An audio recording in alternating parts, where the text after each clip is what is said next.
Nimetoa amri na najua kuna baadhi ya watu ambao wako katika hizi hospitali wananibwaga, na wakinibwaga mimi nitadili na wao. Karibuni Mombasa tayari tumesign, tunaanza digitization ya afya. Ukiingia katika hospitali, na tutaanza na ile hospitali kubwa yetu ya Coast General.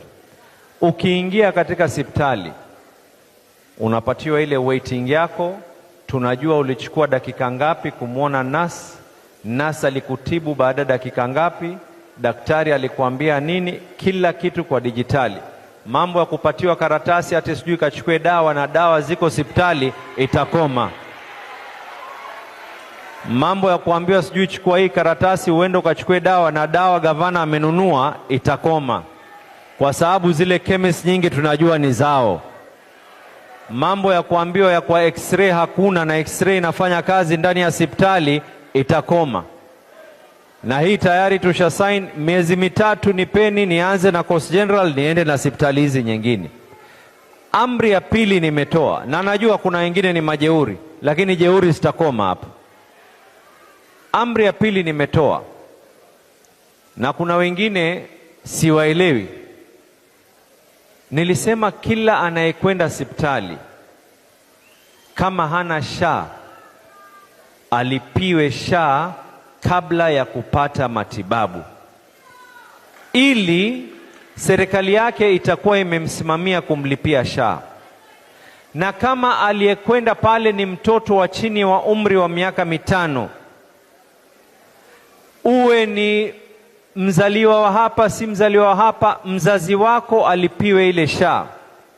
Na baada ya SHA kulipa, ikiwa kuna balance yoyote, whether umefanyiwa presheni ya moyo ama umekatwa kucha, kama ni mtoto wa chini ya miaka 5, matibabu katika Mombasa has to be free. Na kuna watu ambao I have already taken disciplinary action on, na wanisikie.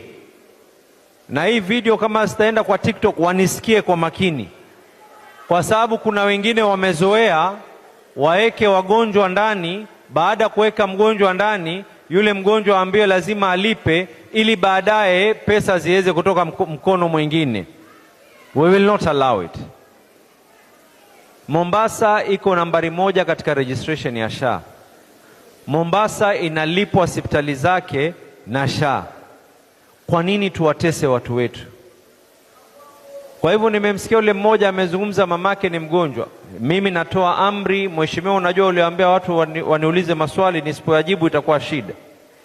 Kisha nimemsikia dada yetu mwingine amezungumza kuhusiana na mambo ya transition. Wakati wa ndugu yangu Hassan Ali Joho, in his wisdom alisema ya kwa kujengwe outreach hospitals ili ziwe part of Coast General. Lakini mitihani ya wakati ule na mitihani ya sasa ni tofauti. Yule aliozungumza ya kwa ati Chaani sijui, it is not the case. And tutadil, na nimesikia hayo mambo vile mumezungumza, we will deal with that hospital.